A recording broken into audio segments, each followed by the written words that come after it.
नमस्कार श्रोते हो, नमस्कार. आजच्या अमृत कलश या कार्यक्रमामध्ये आपण अशा व्यक्तिमत्वाशी संवाद साधणार आहोत ज्यांनी गेले 30 वर्ष ग्रामीण जीवन आपल्या लेखणीतून जिवंत केलं आहे आणि त्याचबरोबर नाटक आणि चित्रपटांमधूनही त्यांनी प्रभावी भूमिका साकारल्या आहेत. असे हरहुन्नरी कलाकार दत्तात्रय पांडुरंग मानुगडे सर, आमच्या आकाशवाणीच्या स्टुडिओमध्ये आपलं मनापासून स्वागत आहे. नमस्कार. नमस्कार.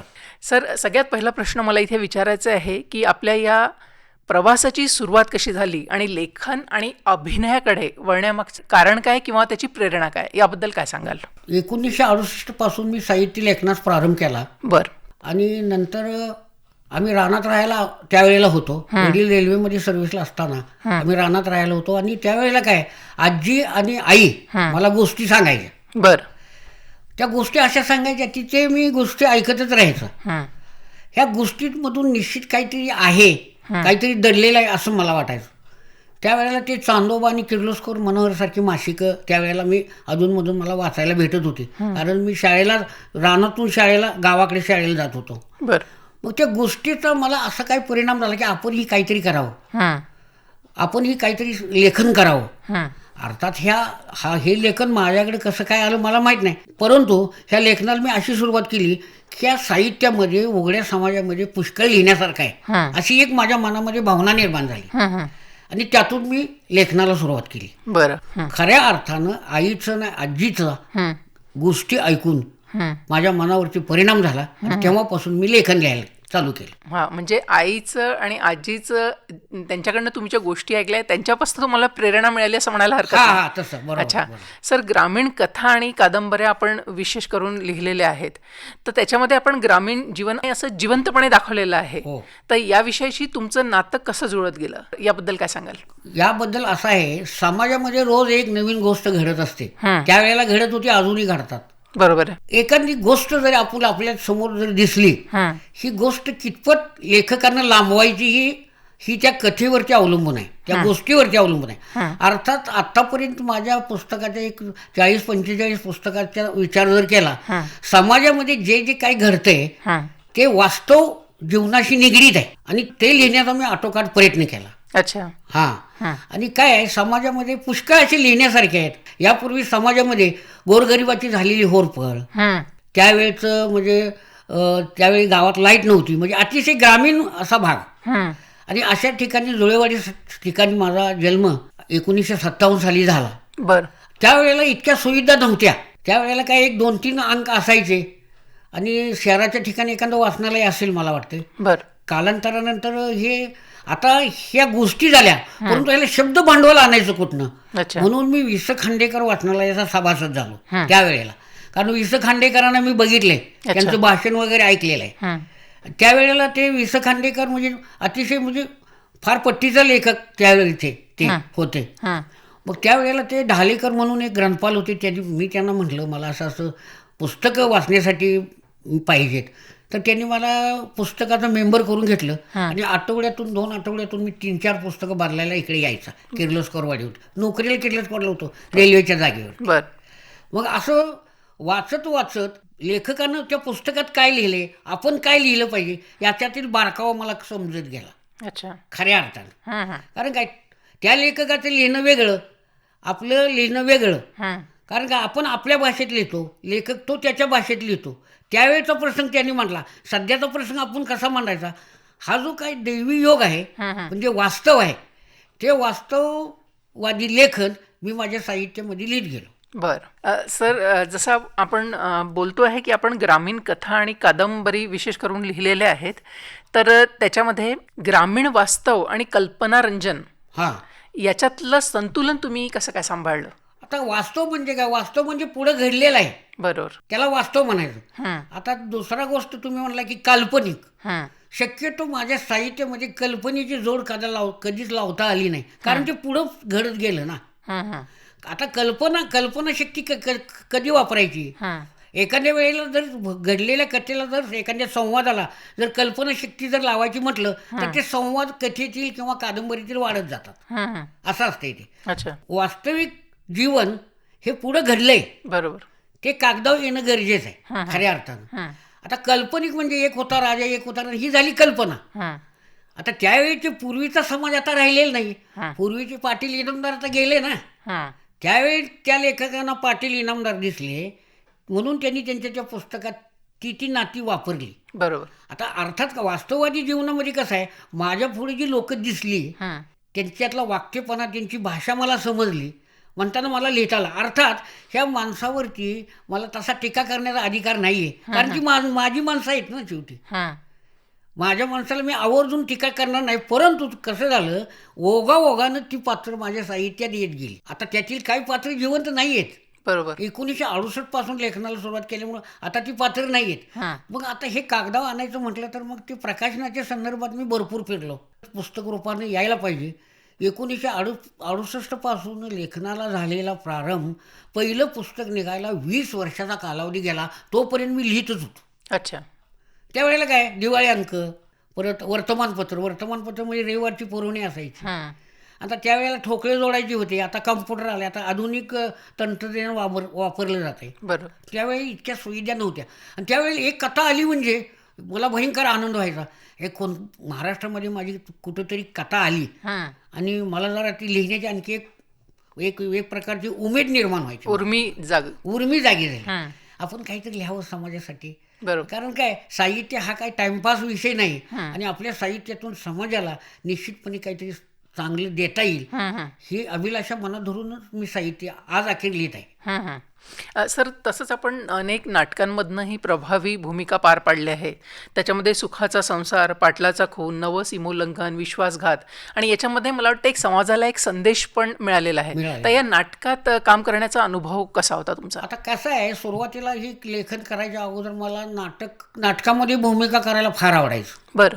त्यावेळेला प्रत्येक यात्रेला गावामध्ये नाटक असायचं, तमाशाचे कार्यक्रम असायचे. हं, आणि ज्या वेळेला ते माया मच्छिंद्र ज्या वेळेला मी नाटक बघितलं, हं. आमच्या गावातल्या मंडळानं सादर केलं होतं, त्यावेळेला एक माझ्या मनामध्ये आपल्याला नाटक लिहिता येईल, आपण नाटक लिहिलं पाहिजे. अच्छा. मग त्यावेळेला मग मी सुखाचा संसार हे नाटक लिहिलं पहिलं. बरं. ते सुखाच्या संसारचे नाटकाचे प्रयोग मला वाटतं 1-2-3 ठिकाणी झाले. अच्छा, हे नाटक लिहिलं तेव्हा त्याच्या आधी तुम्ही नाटकात काम केलं होतं का? त्याच्या अगोदर नाटकात काम करत होतो. अच्छा. त्याच्या वेळी भजनी रामलीलामध्ये काम करत होतो, हं. पडीलची भूमिका. हं. त्याच्यानंतर नाटकामध्ये शिवारामोशी, अखेरच्या सुरू अशामध्ये सुद्धा मी काम केलेलं आहे. अच्छा. आणि हे करत असताना कवी संभाजी कोकाटे माझे मित्र, ते कविता लिहायचे. बरं. ते म्हणले, आता तू नाटकं, आता ही 5-7 नाटकं तू लिहिलेले आहेत, हं. ही नाटकाचा विषय बंद कर. कारण का, नाटक हे व्यावसायिक असलं तर चालते, ग्रामीण भागामध्ये नाटक चालत नाही. हं. ह्या यात्रेला ती त्या यात्रेला चालणार ना. बरोबर. मग आता गेल्या वर्षी नाटक जर समजा झालं, आत्ता जर गावातल्या लोकांना विचारतं गेल्या वर्षी नाटक कुठलं झालं, त्याला सांगता येणार नाही. हं. म्हणताना मी काय केलं, एक 5-7 नाटकं लिहून मी माझा ट्रॅक बदलला अच्छा. आणि मी कथा कादंबरीकडे वळलो. हं. मग त्यावेळेला ते होरडा नावाचं पहिलं पुस्तक लिहिलं आणि ते 1989 साली ज्येष्ठ नाटककार विजय तेंडुलकर हं. सदानंद साहित्य सेवा मंडळमध्ये पहिलं नाटक प्रकाशित झालं. बरं. त्यावेळेला सांगली आकाशाने मला चांगली प्रसिद्धी दिली होती अच्छा. त्यावेळेला. अच्छा. हां सर, जसं आपण बोलतोय, आपण नाटकात विविध नाटकांमध्ये भूमिका साकारल्या आहे, तर एखादी भूमिका जी आपल्या म्हणजे मनाच्या जवळची आहे किंवा तुम्हाला जी खूप भावली, त्याबद्दल काय सांगाल की ही भूमिका मला खूप आवडली बा? अखेरच्या अश्रूमध्ये ज्या वेळेला मी प्रकाशची भूमिका केली होती. बरं. आणि ते नाटक मला वाटतं ते श्याम गोदळेंनी काहीतरी नाटक लिहिलेलं होतं, मला चांगलं आठवतं. हं. त्यावेळेला प्रकाशची भूमिका होती आणि घरच्या कटकटीमुळं प्रकाश विष पेतो. अच्छा. हां, हं. हे रोज संसाराची दगदग, त्याच्यामुळं त्याला ते सहन होत नाही आणि त्यावेळेला तो विष पेतो आणि कोणीतरी त्याच्या थोरल्या भावाला सांगतं हं. की तुमचा भाऊ विष पेलाय म्हणून. थोरल्या भावाला ज्या वेळेला सांगतो त्यावेळेला संपूर्ण म्हणजे वेळ गेलेली असते. अच्छा. म्हणजे विष ते भिनलं जाते. अच्छा, ही भूमिका तुमची प्रकाशची भूमिका होती. अच्छा, ही म्हणजे सगळ्यात म्हणजे स्मरणात राहील अशी स्मरणात भूमिका. राहील. हां. सर, मला त्या इथे नाटकाला मी चांगला स्कोप मिळाला त्यावेळेला. अच्छा. अच्छा. सर, मला इथे विचारायचं आहे, जसं तुम्ही नाटकात विविध भूमिका पार पाडलेल्या आहे, तर अभिनयामुळे तुमच्या लेखनात काही बदल झाला का किंवा काही त्याचा प्रभाव पडला का? प्रभाव म्हणजे कसं आहे, ग्रामीण साहित्य असल्यामुळे प्रभाव तसा पडतच जाणार, पण इतकासा प्रभाव जाणार नाही. कारण काय, माझा पिंडच ग्रामीण साहित्य लिहिण्याचा आहे. हं. हं. आता समजा एखादी चित्रपटाची भूमिका जर मी आतापर्यंत काही चित्रपटात कामं केली, बरं. आता ही काही चित्रपटात कामं केली ही लोकांच्या सांगण्यावरूनच. असा एक बाबा किर्लोस कॉलेजमध्ये एक लेखक आहे, तुम्हाला चित्रपटासाठी बघा ती एखादी भूमिका, एखादी त्याचं तुम्ही ऑडिशन वगैरे घ्या. हं. ऑडिशन घ्यायचं म्हटल्याच्या नंतर मग ते मला ते पत्र पाठवणार. त्यावेळेला पत्रच होती ना, आता अलीकडे फोन निघालाय. मग त्यावेळेला मग मी केसरीमध्ये एक मला भूमिका मिळाली. नंतर धोंडीराज माझ्या नवसात एक टेलिफिल्म निघाली, त्याच्यामध्ये एक केलं. बरं. बकालमध्ये केलं, अलका कुबलच्या चित्रपटामध्ये. परत गणपतराव गावडेमध्ये मुख्यमंत्र्यामध्ये त्याची थोडंसं केलं. बरं. म्हणजे मुखपात्र. काही संवाद मिळाले. परवा ती माय माझी सिंधुताई एक सिरियल कलर मराठीला झाली. बरं. त्याच्यामध्ये गावकऱ्याची भूमिका सादर केली मी. अच्छा. त्याच्यामध्ये. हां. सर, आता जसं हे विविध चित्रपट आणि नाटकांमध्ये आपण भूमिका साकारलेल्या आहेत, तर नाटक आणि चित्रपटातील जो हा अभिनय आहे त्या दोन्हींमध्ये बेसिक फरक आपल्याला काय आढळतो? किंवा नाटकांमध्ये काम करणं सोपं वाटतं आपल्याला की चित्रपटांमध्ये? याबद्दल काय सांगाल? नाही, नाटकामध्ये काम केलं तरी एकदम बरंच आहे. पण चित्रपटात कसं असते, चित्रपटापुढं कॅमेरा पुढं असतो ना शूटिंगचा. आता सर्वसाधारणपणे काय वेळेला माझं ते शूटिंग असताना ते कॅमेरामन म्हणायचे ते मानवकडे कॅमेऱ्याकडे बघतात, कॅमेऱ्याकडे बघायचं नाही. नाटकामध्ये काम करायचं कसं, संवाद पाठांतर असतात, चुकल तिथं पाठीमागं पाऊंटिंग असतं, त्याच्यामुळे काही जास्त अडचण येत नाही. पण तिथं कसं आहे, पाठांतर करून शूटिंग कॅमेऱ्याच्या समोर जायला लागते. मग त्यावेळेला ती नक्की कुठं सुरुवातीला नक्की कुठे बघायचं, काय बघायचं हे माहीत नव्हतं ना. मग त्यावेळेला काही वेळेला ती आमचं कटिंग सुद्धा झालेलं आहे, कट म्हणजे रिटेक झालेलं आहे त्यावेळेला, कारण माहीत नसते ना. मग ते दिग्दर्शक म्हणले तुम्ही कॅमेऱ्याकडे बघायचं नाही, तुम्ही कॅमेऱ्याकडे बघितल्यामुळं ते सगळं चुकतं. या कॅमेऱ्याकडे न बघता तुम्ही तुमच्या भूमिकेमध्ये एकरूप आहे असं दाखवायचं. अच्छा. तिकडे बघायचं नाही, कुणीकडे काय बघायचं नाही. मग त्यावेळेला ती मला समजल्याच्या नंतर मग त्यावेळेला मग ती बकाल वगैरे अशी चित्रपट म्हणजे सहज अनुभव, जसं आपण घरात एकमेकांशी बोलतो तसा. अच्छा. आणि कथा जरी वेगळी असली तर विषय वेगळे आहेत. अच्छा, बरोबर. मांडणी वेगळी असते, असा विषय असतो. सर, नाटकात आणि चित्रपटामध्ये आपण ज्या भूमिका साकारल्या तर त्या दरम्यान आपल्या मोठ्या मोठ्या कलाकारांसोबत भेटीगाठी झाल्या असतील आणि त्यांचा सहवासही आपल्याला लाभला असेल, तर त्यामधला एखादा असा अविस्मरणीय प्रसंग सांगता येईल का? अविस्मरणीय प्रसंग असा होता, ज्या वेळेला बकाल चित्रपटाचं शूटिंग चालू होतं. बरं. तुमच्या भिलवडीच्या घाटावर, कृष्णा घाटावर, त्यावेळेला ते आमची म्हणजे गावकऱ्यांची भूमिका होती आणि गावकरी असे चालत येतात. त्यावेळेला मला वाटतं त्याच्यामध्ये मेन भूमिकेत महेश मांजरेकर साहेब होते. अरे वा. चित्रपट आहे तिथे. बरं. मग त्यांचीही ओळख झाली माझी. मग आणि हे शूटिंग जवळजवळ मला वाटतं 3 ते 4 दिवस त्या घाटावरती चाललं होतं. आणि आमचं ते सारखं ते मॉबमध्ये काम असल्यामुळं सारखं ती वर खाली पायऱ्या उतरत खाली जायचं.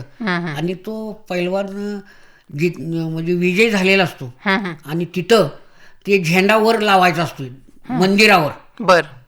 त्यावेळेला ते संपूर्ण कॅमेरा असा ह्याच्यामध्ये आला होता, नदीच्या ह्याच्यामध्ये, म्हणजे ती पात्र दिसण्यासाठी पाठीमागचं बॅकग्राऊंड. बरोबर. मग त्याने झेंडा बांधला मग आरोळे द्यायचं तिथं हे होतं, म्हणजे सिम्बॉल झालाय असं होतं. मग ज्या वेळेला तो झेंडा बांधतो, आता झेंडा बांधल्याच्या नंतर तिने आम्हाला काय आरोळी दिली होती ती आम्ही सगळ्यांनी एक साथ म्हणायची, असा एक शॉट होता मॉबमध्ये. अच्छा. मग त्याच्यामुळे महेश मांजरेकर ह्या बाजूला उभा राहिले होते आणि त्याला म्हणले, अरे तू काय कसला काम करतोयस, तो हात वर का करत नाही, नुसता जय म्हणतोय. ते एक म्हणजे अनुभव मला म्हणजे अजून आठवतो. अच्छा. सर, तसंच आपण ग्रामीण कथाकथनही भरपूर केलेलं आहे. त्याच्यामध्ये मराठी शाळा, हायस्कूल, विद्यापीठे, गणेश उत्सव मंडळ सगळीकडे आपले व्याख्यान मला आपण सादर केलेलं आहे. तर तो अनुभव कसा होता? वसंत व्याख्यान मला केली का सांगलीमध्ये. बरं. अनुभव म्हणजे कसा आहे, अनुभव मला तसे चांगले आले, कारण काय माझं साहित्य चोखदळ आणि ग्रामीण असल्यामुळं, दिशा देणार असल्यामुळं मला हे सगळे कार्यक्रम मिळत गेले. कथाकथन करत असताना मला अनेक ठिकाणी भरपूर प्रतिसाद मिळाला. लांब ठिकाणी गेलो. तिकडचे जर एक प्रसंग सांगायचे जर म्हटलं तर अखंड त्याच्यावरती एक पुस्तक निर्माण होईल असं मला वाटतं. कारण असे प्रसंग घडले कथाकथन. आता ज्या वेळेला आम्ही रत्नागिरीला कार्यक्रमाला गेलो, रत्नागिरीला सगळी कोकणी भाषा असते. बरोबर. असं असते. मग आता ती कोकणी भाषा ती कसं आहे, आपल्याला ती मराठीच असते, परंतु त्याची धून काही वेळेला नाकातून येते ना, ती कशी बोलतात. म्हणजे असं सगळं म्हणजे नवीन मला भेटत गेलं साहित्य क्षेत्रामध्ये. आणि कथाकथन करत असताना महाराष्ट्रामध्ये काही ठिकाणी अनेक अनुभव चांगले आले. कारण काय, मी असा बोलका पत्थर असल्यामुळं मला ते मी कमी शिकलेलं आहे असं मला काही ते समजत नव्हते, परंतु मला त्याची खेळ वाटायची. हे इतके सर शिकलेले आहेत, आपण काय, आपण त्यांच्या पुढं काहीच नाही. लेखन हे समाजात निर्माण होतं. लेखन जरी समाजात निर्माण झालं, शब्द भांडवल बाकीच्या लेखकांचं घ्यायचं असतं, कशातून तर वाचनातून. म्हणून माणसानं प्रथम वाचलं पाहिजे. वाचल्याशिवाय लिहिता येणार नाही ना. बरोबर. शब्द भरीला कुठले आणायचे? ज्या वेळेला गौंडी भिंताड बांधतो त्यावेळेला भरीला दगड लागतातच. सगळे दगड काय मापाचे नसतात ना. मग हे शब्द त्याला भरीला एखादी चिपरी टाकल्याशिवाय ते बरोबर भक्कम पाया होत नाही. तसं साहित्यामध्ये वाचल्याशिवाय लेखन करता येणार नाही. मी जवळजवळ तुम्हाला सांगायचं जर म्हटलं, जवळजवळ 15,000 ते 16,000 पुस्तकं आत्तापर्यंत त्यावेळेला वाचलेत. तेव्हा मला इतकी 40-45 पुस्तकं लिहिता आली. हां, मला आता याच विषयाकडे वळायचं होतं सर, की इतकं लिखाण तुम्ही केलेलं आहे, ग्रामीण कथा आणि कादंबऱ्या आपण लिहिलेल्या आहेत, तर नक्कीच आपण खूप लोकांना वाचलं पण असेल, बरेच लोकांचे लेखकांचे पुस्तकं वगैरे. तर आपले आवडते लेखक कोण आहेत? माझे आवडते तसे लेखक धनगावचे महबा भोसले माझी गुरुस्थान आहे. कारण त्यांच्याकडे मी जायचा ना. शनिवार रविवार त्यांची शाळेला सुट्टी असायची. ते त्यावेळेला फार्मात लेखक होते महबा भोसले धनगावचे. अच्छा. पूर्वीची तावदरवाडी, आता त्याला धनगाव म्हटलं जातं नवीन. मग महबा भोसले गुरुजींच्याकडे मी ते कसं लिहायचं ते मला शिकवायचे. अच्छा. एखादा प्रसंग कसा आहे, मग ह्या प्रसंगात संवाद कसे टाकायचे, कसं असलं पाहिजे, याची पाठीमागची पार्श्वभूमी काय असली पाहिजे, हे सगळं मला ते शनिवार रविवार त्या सुट्टीमध्ये मला ते सांगायचे. ज्या वेळेला मी पहिली कथा लिहिली त्यावेळेला मी त्यांच्याकडेच घेऊन गेलो होतो. ती होरड्यामध्ये कथा येऊन गेलेली आहे, सोन्याचा सदरा. अर्थात ही काल्पनिक कथा होती. आई म्हणायची, माणसानं देवाला नवस केलं तर ते नवस फेडलं तर बरं, नाही तर फार मोठा प्रसंग होतो आणि देव खोड करतो वगैरे वगैरे. त्याच्यातून मी ती सोन्याचा सदरा एक कथा लिहिली होती आणि ती भोसले गुरुजींना फार आवडली. म्हणजे चांगलं लिहिलेस म्हणले तू. कारण काय, ग्रामीण भागामध्ये म्हणजे कसं आहे, सोन्याचा पोराचंच नाव त्या बाईनं सोन्या ठेवलं, सोन्याच्या अंगातला सदरा देवीला घातला, त्याच्यामुळे देवी कशी कुपली, हा जो तो प्रसंग म्हटला अप्रतिम आहे म्हटले. अच्छा. हां, म्हणजे ती आता ते होरडा या पुस्तकामध्ये ही कथा येऊन गेलेली आहे. अच्छा अच्छा. हां, आता जवळजवळ माझ्या 750च्या वर कथाच आहे त्या नुसत्या. अच्छा. इतकं लेखन आहे. बरं सर, तसं पाहिलं तर हा प्रश्न विचारणं थोडं वेगळं आहे. एखाद्या आईला आपण विचारण्यासारखं झालं की तुला तुझं कोणतं बाळ आवडतं बा, कोणता मुलगा मुलगी, पण तरी मला इथे असं विचारायचं आहे की इतक्या साऱ्या आपण कथा आणि कादंबऱ्या लिहिल्या आहे, तर आपली आवडती कथा किंवा कादंबरी कोणती आणि त्याच्या मागचं कारण काय? म्हणजे मी लिहिलेली म्हणताय? हां, मी लिहिलेली कादंबरी आणखी एक सावित्री. अच्छा. ज्या वेळेला मी रेल्वेत काम करत असताना ही रेल्वे सर्वांच्या जीवनावर सत्य कादंबरी आहे. अच्छा, विषय त्याचा? विषय आहे त्याचा. बरं. कारण आतापर्यंत सती सावित्रीनं स्वतःचा नवऱ्याचा जीव यमाकडे आणला, परंतु ह्या कलियुगातल्या सावित्रीनं नवऱ्याचा जीव कसा घालवला, इतका फरक आहे त्याच्यामध्ये. अच्छा. आणि ही कादंबरी जवळजवळ मी 9 महिने लिहित होतो. कारण तू रोज काहीतरी लिहावं असं वाटतं. म्हणजे असं घडत गेलो. सर, जसं आपण अनेक कादंबऱ्या सुद्धा लिहिल्या आहे, पण याच्यामध्ये मुख्य जर इथे उल्लेख करायचा झाला तर गुज अंतरीचे झालं, शाळा एक शाळा आणि दैवाचा विचित्र खेळ, याच्या कादंबऱ्या आहे. तर याचं कथानक काय आहे, याबद्दल थोडक्यात काय सांगाल? थोडक्यात सांगतो. गुज अंतरीच्या या कादंबरीमध्ये मी काय केलंय, आमच्या घरात ज्या घडामोडी घडत होत्या, बर, आणि बहिणीचं ठरलेलं लग्न आणि वडिलांचा अकाली मृत्यू, हा विषय त्यात जास्तीत जास्त मी रंगवण्याचा प्रयत्न केलाय. शाळा एके शाळा ही जी कादंबरी ही आता ह्या लेखन चालू आहे, ह्या कादंबरीचं अजून ही कादंबरी अप्रकाशित आहे. बरं. दैवाचा विचित्र खेळ या कादंबरीचे 9 भाग झालेत, ती ही कादंबरी अपूर्ण आहे अजून. अच्छा. म्हणजे ह्या कादंबऱ्या अजून प्रकाशित व्हायच्या आहेत. आता माझ्याजवळ जवळजवळ अजून 7 कादंबऱ्या बाहेर यायच्या आहेत. माझं नियोजन चालू आहे आता ते. बरं. ती पुस्तकं बाहेर पाडायचं. अच्छा. सर, गेल्या 30 वर्षापासून आपण ग्रामीण कथा लिहिताय, कादंबऱ्या लिहिताय, आपण सुरुवात केली लिहायला, आणि आताचा जो काळ सुरू आहे याच्यामध्ये तुम्हाला काही फरक जाणवतो का? भयंकर फरक आहे. पूर्वीची माणसं नाहीत ना आता नवीन माणसं, म्हणजे नवीन कलियुगातली माणसं आहेत. त्यावेळेला कलियुगच होतं, परंतु त्यावेळेची माणसं वेगळी होती ना. आता ती माणसं नाहीत. मग माणसं नाहीत म्हटलं तर त्या पात्राचं भाषा बदलणार. बरोबर, भाषा बदलणार ना. त्यावेळेला कसं गेलास का आलास का असं होतं. आता अहो अरे असं म्हणजे सुशिक्षित भाषा आली. त्यावेळेला शिक्षणाला अन्यसाधारण महत्त्व असल्यामुळं शाळा काही शिकलेलीच नव्हती ना. शाळा होती पण जात नव्हती आमच्या वेळेला. म्हणजे लोक बदलली, भयंकर तफावत निर्माण झाले आताच्या समाजात. पहिला समाज आणि आताचा समाज भयानक तफावत आहे. कारण काय, पूर्वी कसं होतं, आई वडील मुलाला चांगले संस्कार देत होते. एक पूर्वी कसं पहाटे उठल्या उठल्या घरातली माऊली सारवण करायची, रांगोळी काढायची, मुलगा व्यायाम करायचा. पण आता तसं दिसत नाही ना. आता मुलगा असतो मोबाईल पुढं, आई तिसरीकडेच असते. म्हणजे हे सगळं बदलत गेलं. मोबाईल वापरावं माझं नामत नाही, कामापुरता असावं. पण ती काय आहे, मोबाईलमुळे व्हायला लागले काय, मुलं आई वडिलांशी संवाद कमी करू लागलेत असं एकंदरीत मला दिसते. त्याच्यामुळं म्हणजे आता बदल झाला ना. त्यावेळेला मोबाईल नव्हता, त्यावेळेला 10 पैशाचं पत्र आलं म्हणजे, पोस्टमन आलं म्हणजे एखादा पाहुणा आल्यासारखं वाटायचं. आणि तो आनंद वेगळा होता. तो आनंद वेगळा होता. आता तो आनंद नाही. ती आनंद घेणारी माणसं बी नाही. ती ठराविक काही थोडी आहे ती पांगून आहेत. सर, आतापर्यंत इतकं लिखाण आपण केलेलं आहे, नाटकांमधनं, त्याच्यानंतर मराठी चित्रपटामध्ये सुद्धा भूमिका साकारलेल्या आहे. तर याच्यामधला एखादा अविस्मरणीय असा प्रसंग, ज्या लोकांनी तुम्हाला दाद दिलेली आहे, असा काही एखादा प्रसंग आठवतो का? ज्या वेळेला मी कराडला रेल्वेमध्ये काम करत असताना कराडचे नगराध्यक्ष होते P D Patil. P D Patil reservation करायला यायचे साहेबांचं, यशवंतराव चव्हाणांचं. अच्छा. त्यावेळेला ते बोलत आमचे बुकिंग क्लार्कांची त्यांची ओळख होती. ते म्हटले, मग ते आमच्यात मी मग त्यावेळेला मी मला मास्टर ऑफिसमध्ये बोलल्याच्या नंतर मी काहीतरी ऑफिसमध्ये काम होतं म्हणताना मला बोलव DP पाठवले. ते तुम्हाला म्हटले मी पाठीमागं जो म्हणत होतो ना, ते हेच मानुगडे बघा. अच्छा. कथा कादंबरी लिहितात आणि यशवंतराव चव्हाणांशी यांना एकदा तुम्ही भेट घालून द्या. अच्छा.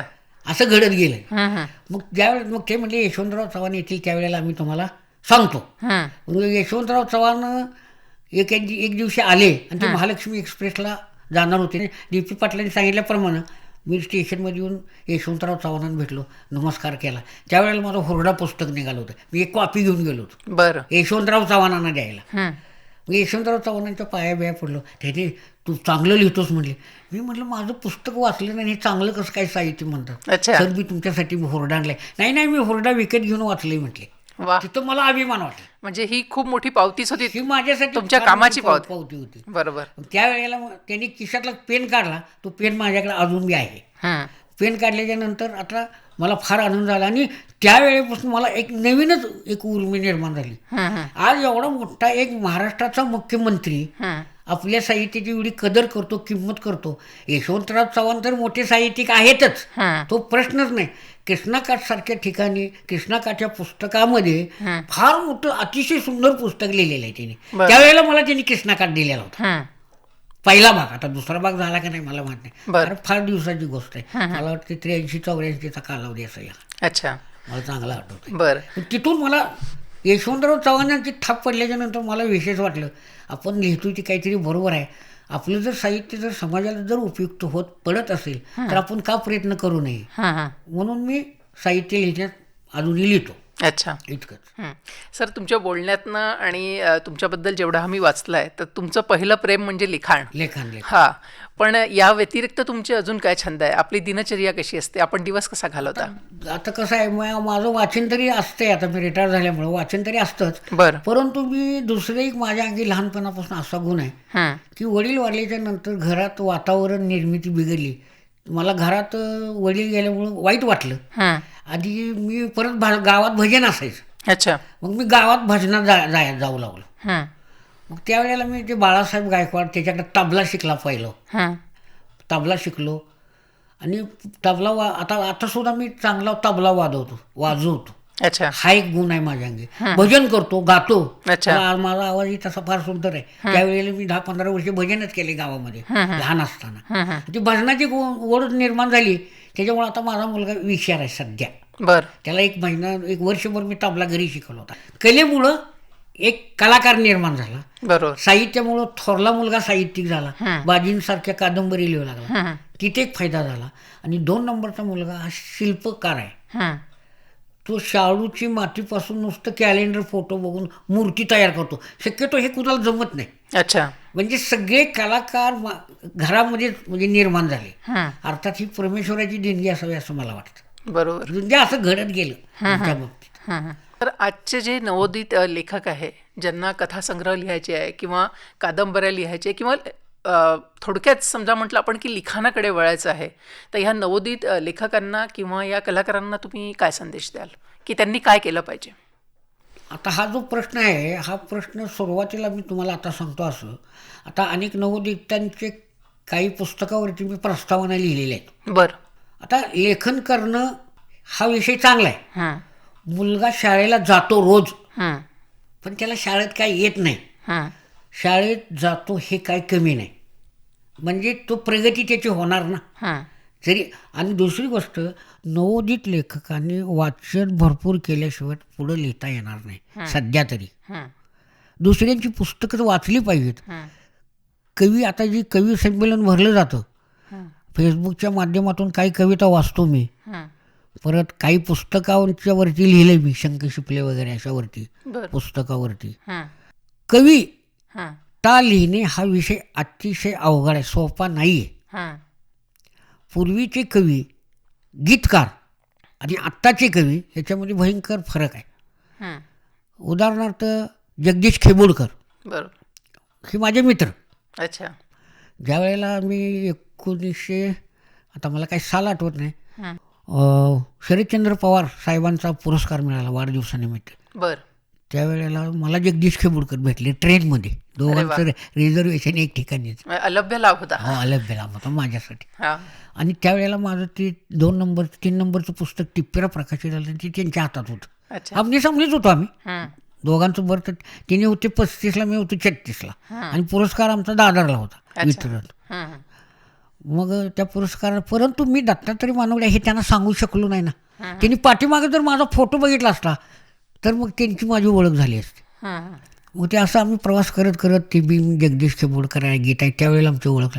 सर म्हटलं नमस्कार, मी असं असं रेल्वेमध्ये कर्मचारी आहे वगैरे वगैरे. आमचं जवळजवळ 7-8पर्यंत आम्ही बोलत होतो, पण ते पुस्तक माझं टिप्पेरा त्यांच्या हातामध्ये होतं. सर, ते माझं पुस्तक आहे, मला बोलायला धाडच झालं नाही, एवढ्या मोठ्या माणसाशी कसं बोलायचं आपण. बरोबर. हं, मग ते ज्यावेळी त्यांचा बी पुरस्कार झाला, आमचा बी पुरस्कार झाला, आणि तिनं येताना त्यांचा डबा वेगळा, आमचा डबा वेगळा. हं, ज्या वेळेला सांगली आकाशवाणीला माझं पहिलं रेकॉर्डिंग होतं, हं, त्यावेळेला जगदीश खेबोडकरची माझी इथं भेट झाली, हं, हं, इथं आली होती ते. हं. मग सर म्हटलं नमस्कार नमस्कार. सर म्हटलं आपण पुरस्कारला एक ठिकाणी. हो म्हटले, मानुगडे तुम्ही आहे म्हणून मला का सांगितलं, अहो तुमचंच पुस्तक होतं ते. सर म्हटलं मी तसं कसं बोलणार तुम्हाला, तुम्ही मोठी माणसं आहे. मी म्हटलं तुमच्यापाशी कितीतरी पटीनं लहान आहे, आज तुम्ही इतक्या चित्रपटाला गीतं दिली, बरं. हे खरोखर म्हटलं महाराष्ट्राचं फार मोठं भाग्य आहे. बरं. जगदीश खेबोडकर म्हणा किंवा तुमचे वाल्मिकी, गद्दी माडगुळकर म्हणा, ही जर माणसं नसती तर गीत रामायणासारखे मोठे विषय हाताळत आले नसते अगदी बरोबर. प्रामुख्यात. हं, हं. आणि त्यावेळेला माझी ओळख झाली. म्हणले मी तुला म्हणलो होतो सुद्धा, सर या पुस्तकामध्ये काय लिहिले, मला म्हणले आठवतं आहे आता, तुला सांगून म्हणले मला काय उपयोग आहे, ज्यानं भोगलं ते त्यानं त्यात लिहिलं. म्हणजे मी लेखक आहे त्यांना माहीतच नव्हतं तिथं सुद्धा डब्यामध्ये. म्हणजे असे काही प्रसंग घडत गेले त्यावेळेला. आणि नवोदितांनी काय केलं पाहिजे, वाचलं पाहिजे, अभ्यास भरपूर केला पाहिजे, फिरलं तरी पाहिजेच पाहिजे, त्याच्याशिवाय लिहिता येणार नाही. सध्याच्या कविता जर बघितलं, ठराविक कवी चांगली सांगली जिल्ह्यामध्ये लिहितात. सर, आता इतका 30-35 वर्षाचा कालखंड आपण लिहित आहे कंटिन्यू, तर आज मागे वळून पाहताना काय वाटतं?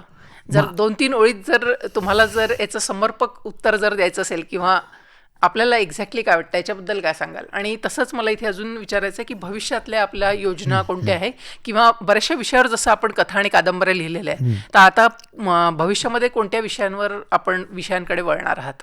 आता भविष्यामध्ये काय, आता राहिलेले जे 8-9 कादंबऱ्या आहेत ते मी पूर्ण करणार. हं, परवा चंद्रकुमार नलगे सरांचा फोन आला, तर ते म्हणले तुम्ही आता आत्मचरित्र लिहायला चालू करा. अच्छा. तुमची जवळजवळ 55च्या पुढं, म्हणजे अर्धशतक तुम्ही पार केलेलं आहे. हं, कारण सुरुवातीला त्यांनी मला भयंकर मदत केली त्यावेळेला. हं. ते महासत्ता अंकामध्ये बऱ्याच कथा त्यांनी माझ्या प्रकाशित केल्या होत्या. बरं. सर म्हटलं तुम्ही म्हणताय बरोबर आहे, आता ते आत्मचरित्र घडते का नाही मला माहीत नाही.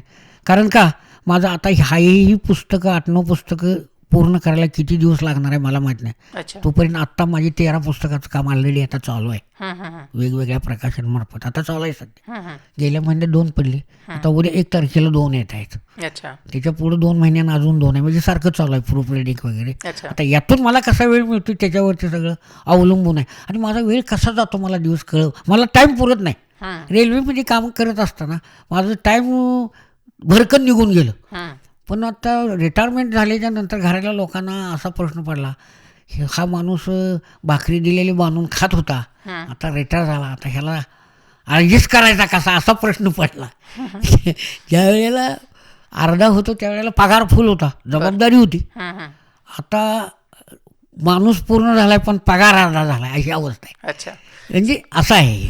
सर, जसं मगाशी आपण बोलताना म्हणालात की आपल्याला गाण्याची सुद्धा आवड आहे, हां तर आमच्या श्रोत्यांसाठी एखादा अभंग किंवा भजन आपण जर सादर केलं तर? हो चालेल चालेल. ते- ज्या वेळेला मी भजनाला जात होतो त्यावेळेला मला एक हे भजन फार आवडलं. ते भजन असं आहे. हं.